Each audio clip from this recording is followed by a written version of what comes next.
सलाम दोस्तों, मैं हूं आफ्ताब हुदा और आप देख रहे हैं हमारा यूट्यूब चैनल।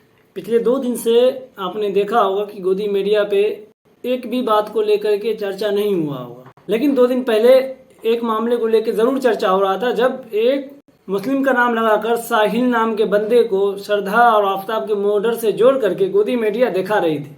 दोस्तों, जब हमने परसों के दिन अपना टीवी खोला तो हमने इसके ऊपर हेडलाइंस देखा तो मैं पहले ही समझ गया था कि ये जरूर किसी मुस्लिम को फंसाने की कोशिश हो रही होगी, तो इसीलिए मीडिया इस तरह का प्रोपेगेंडा करता है। लेकिन दोस्तों, वही पिछले 2 दिन से हरियाणा के अंदर आपने देखा होगा कि 2 मुस्लिम युवक को कार समेत जला दिया गया, लेकिन न तो किसी मीडिया के ऊपर इस बात को दिखाया गया या इस बात का चर्चा हुआ, न कोई नेता कोई मंत्री जो इस बात को लेकर के, चाहे वो सत्ता में बैठे हुए बीजेपी के लोग हो या फिर बिना सत्ता में बैठे हुए दीगर पार्टियों के लोग। क्योंकि ये मामला मुसलमानों का था, इसीलिए।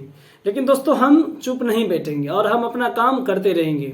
कल हमारे एरिया में नेटवर्क न होने के कारण कल आपको हमारी वीडियोस नहीं पहुंच पाई, इसके लिए हमें खेद है। लेकिन हम ये कोशिश करेंगे कि आपको हर मामले की सही जानकारी पहुंच सके। दोस्तों, मामला आप जानते ही होंगे कि परसों के दिन जो है हरियाणा के अंदर 2 युवा को गाड़ी समेत जला दिया गया। दोस्तों, जला ही नहीं दिया गया बल्कि इस पे कोई चर्चा नहीं हुआ। पिछले 5-6 दिन से आप देखेंगे तो कहीं मस्जिद को तोड़ा जा रहा है, तो कहीं जो है ये कहीं वो। लेकिन दोस्तों, इन तमाम मामले में जो सबसे अहम मामला कल परसों पेश आया वो ये है कि 2 मुस्लिम युवक को गाड़ी समेत जिंदा जला दिया गया और उस पर पुलिस का कोई एक्शन तक नहीं हुआ। जब आज हमने दैनिक भास्कर की खबर को पढ़ा तो आज हमें ये पता चला कि अब जो है 2 राज्यों की पुलिस मिल करके मोनू को पकड़ने की कोशिश कर रही है। फिर दोस्तों, हमने मोनू के बारे में पता लगाने की कोशिश की कि ये मोनू है कौन जिसे 2 राज्यों की पुलिस पकड़ रही है, किसी एक बंदे को। याद रखिए, हमारे भारत में तभी किसी बंदे को 2 राज्यों की पुलिस या बड़ी इंक्वायरी टीम पकड़ती है जब उसका लिंक जो है किसी पॉलिटिकल पार्टी से होता है। लेकिन दोस्तों, जिस मोनू को 2 राज्यों की पुलिस पकड़ने की कोशिश कर रही है उसका लिंक सीधा बीजेपी से है। आपके स्क्रीन पे चल रहा होगा उनकी तस्वीर अमित शाह जी के साथ है, उनकी तस्वीर अरुण जेटली के साथ है, उनकी तस्वीर बीजेपी के और भी दिग्गज नेताओं के साथ है, अनुराग ठाकुर के साथ है, और भी जो ज्यादातर देखेंगे बहुत करीबी है बीजेपी में, बहुत ऊंचे पद पर है, या तो उनके साथ है या फिर जो बहुत ज्यादा भड़काव है उनके साथ उनकी तस्वीर है।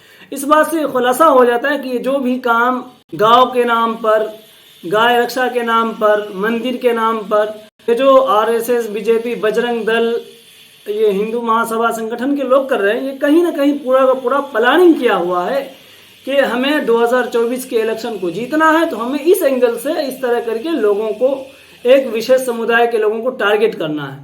सबको मालूम है, कहा जाता है कि मारो पीटो काटो, कोई थाना नहीं होगा, कोई एफआईआर नहीं होगा। क्यों नहीं एफआईआर होगा? क्योंकि सत्ता हमारे पक्ष में। कोई बात नहीं है, सत्ता आपके पक्ष में है। ये जुल्म सितम ज्यादा दिन नहीं चलेगा। जब तक आप लोगों का जुल्म सितम और बढ़ेगा तो याद रखिए कि जो जनता है उनके अंदर समझ भी बढ़ रही है। क्योंकि आपने 2014 के इलेक्शन में आपने पाकिस्तान करके वोट लिया और सरकार बनाई। फिर 2019 में आपने मंदिर के मामले को 30 के उसका फैसला लेकर के आपने सरकार बनाया। बिरयानी पे, मस्जिद पे, मंदिर पे, इसी मामले पर सरकार बना रही है और मुसलमानों को टारगेट किया जा रहा है। लेकिन अब जो 2024 का चुनाव है तो आप सीधा हिंदू राष्ट्र बनाने की बात तो वैसे भी चल रही है। हिंदू राष्ट्र जो बनाने की कोशिश है उसको बढ़ावा देने के लिए आप देखेंगे कहीं मस्जिदों में पथराव हो रहा है, तो कहीं मस्जिद में निजी कामों को बंद करके जो है ये बजरंग दल आरएसएस के लोग जो है, जो मस्जिद में निजी काम है उसको भी बंद करवा देते कि नहीं, ये काम इस मस्जिद में नहीं होगा, क्योंकि ये बजरंग दल और आरएसएस वालों की बाप की जागीर है। वो जो चाहेंगे भारत के अंदर होगे। भारत में न कोई कानून है, न कोई संविधान बचा हुआ है। अब जो भी है वो बस, अगर यूपी के अंदर मामला होता है तो सीधा बुलडोजर चल जाता है, बाद में कोर्ट फैसला देती है कि ये मामला ठीक है या गलत है। वहीं अगर दिल्ली में होता है तो पुलिस पहले उठा करके ले जाती है, महीनों जेल में रखती है, उसके बाद हिसाब किताब होता है कि भैया इस मामले को किस एंगल से देखना। और अगर गुजरात में होता है तो दोस्तों वहां भी वही है, क्योंकि वहां भी उसी बंदी की सरकार है जिसकी यूपी में है, तो वो वहां भी बुलडोजर चलाता है। और दोस्तों, जहां कांग्रेस शासक राज्य है तो वहां की तो आप बात ही छोड़ दीजिए। वहां जब कोई भी मामला होता है तो वहां की सरकार कहती है कि हम इसकी छानबीन कर रहे हैं, हमें इस मामले की जानकारी नहीं है। तो अगर हम देखें तो कहीं ना कहीं मुसलमानों को पॉलिटिक्स में दरकिनार करके एक एंगल से उनको सेट करने की कोशिश की जा रही है, क्योंकि मुसलमानों के पास अपनी कोई लीडरशिप नहीं है।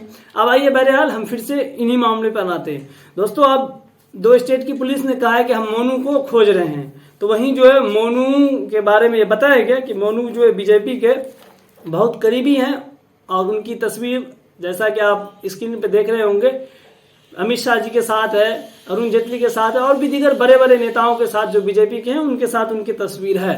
तो इस बात से अंदाजा लगाया जा सकता है कि मोनू को अब तक क्यों नहीं गिरफ्तार किया गया, मोनू को अब तक क्यों नहीं पकड़ा गया।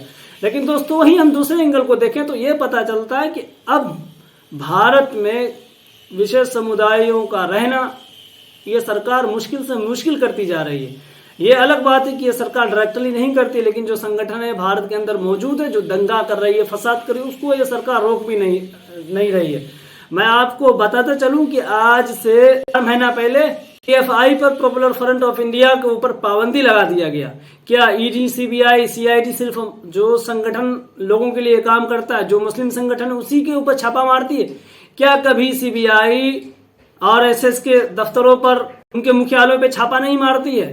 क्या ED, CBI, CID Bajrang Dal के दफ्तरों पर, उसके मुख्यालयों पे छापा नहीं मारती है? क्या RSS के अलावा जो हिंदू महासभा संगठन है, क्या उसके ऊपर CBI, CID, ED, IT, income tax, उन पे छापा नहीं मारती है? क्या जो हमारी इंटेलिजेंस एजेंसी है उनकी रिपोर्ट में सिर्फ ये पता चलता है कि PFI ही जो है वो ISI से दुनिया भर के अलग अलग टेररिस्ट ग्रुप से पैसा लेकर के भारत के अंदर नफरत फैलाने की कोशिश करती है? ED, CBI, CID ये भी तो बता सकती है कि ये जो RSS है, बजरंग दल है, हिंदू महासभा संगठन है, शिवसेना, इन लोगों को कौन पैसा देता है जो ये इस तरह के आतंकी फैलाते रहते हैं? इनको जहां मन होता है ये जाएंगे, तोड़फोड़ करेंगे, इनको जहां मन होता है ये कुछ भी कर जाएंगे। तो क्या हमारी सरकार या हमारी एजेंसी इन बातों का इनको इल्म नहीं है, या फिर सिर्फ एक समुदाय, मुस्लिम समुदाय के ऊपर हो रहे अत्याचार के बारे में इन्हें इल्म रहता है? जहां मुस्लिम समुदाय पर अत्याचार होती है वहां ये एजेंसियां, ये पुलिस, ये ED, ये CBI चुप रहती है, लेकिन जहां मुस्लिम समुदाय अपने फायदे के लिए कुछ करना चाहती है तो वहां रेड पड़ जाता है, उसके ऊपर बैन पड़ जाता है। क्योंकि भारत को हिंदू राष्ट्र बनाना है और हिंदू राष्ट्र बनाने में इन तमाम चीजों को लागू करना बेहद जरूरी है। आज से कुछ ही दिन पहले महाराष्ट्र के पूर्व मुख्यमंत्री उदय ठाकरे जी ने एक बयान दिया था जिसमें कहा था कि वो निर्मला सीतारमण के साथ बैठे हुए थे एक प्रोग्राम में, उसमें उन्होंने कहा था कि हमें यह बताए कि आप कौन से हिंदू राज्य की बात कर रहे हैं। हमारे भारत का प्राइम मिनिस्टर हिंदू, हमारे भारत का होम मिनिस्टर हिंदू, हमारे भारत का विदेश मंत्री हिंदू, तो हमारे भारत में जितने भी राज्य है 99% राज्यों के मुख्यमंत्री हिंदू, 99% राज्य के गवर्नर हिंदू, 99% जो हमारे स्टेट के अंदर जो है DIG है वो हिंदू है, कलेक्टर हिंदू है, DM हिंदू है, SDO हिंदू है। तो अब आप कौन सी हिंदू राज्य की बात करते हैं? या कहीं आप उस हिंदू राज्य की तो बात नहीं कर रहे हैं कि जिसके अंदर कोई भी मुसलमान हो ही नहीं?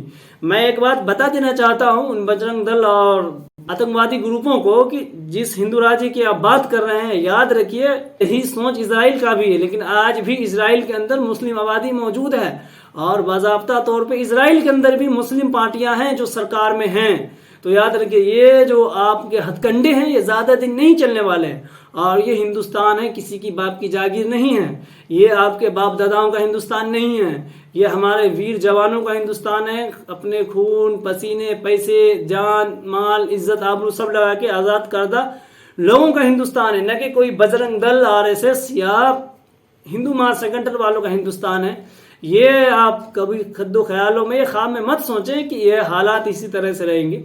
कोई बंदा तो जरूर आएगा जो आपके इन चीजों को खत्म करेगा और फिर से हमारे भारत को महान बनाएगा।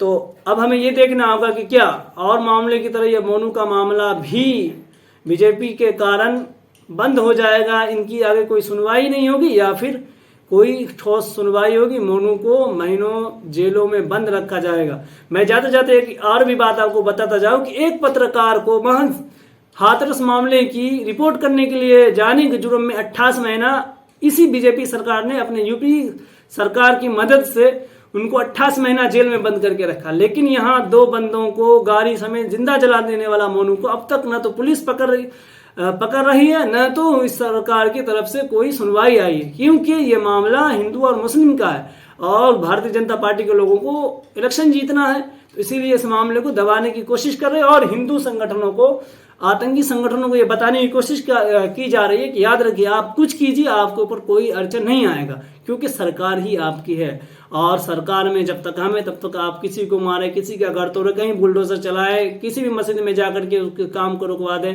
कहीं भी गांव के नाम पर लोगों को मार दे, आपको कोई कुछ नहीं कहने वाला है। तो देखने में ऐसा ही लगता है, अब आगे भी हमें देखना होगा कि क्या ये इस तरह के जो नफरत है, इस तरह के मारपीट है, इस तरह के दंगे हैं, बंद होंगे या फिर ये इसी तरह से चलता रहेगा और एक समुदाय के लोगों को रेगुलर टारगेट किया जाएगा, मारने की, पीटने की कोशिश की जाएगी। तो ये थी कुछ अहम खबर जो आपको बताना बेहद जरूरी था। जैसे जैसे हमारे पास अपडेट आएगा हम आपको अपडेट देते रहेंगे। तो अब तक के लिए इतना ही है, मिलते हैं फिर अगली वीडियोस में, तब तक के लिए जय हिंद। अगर अभी तक आपने हमारे इस YouTube चैनल को सब्सक्राइब नहीं किया तो हमारे चैनल को सब्सक्राइब कर ले, बेल आइकन के बटन को दबा ले और दोस्तों में शेयर करें।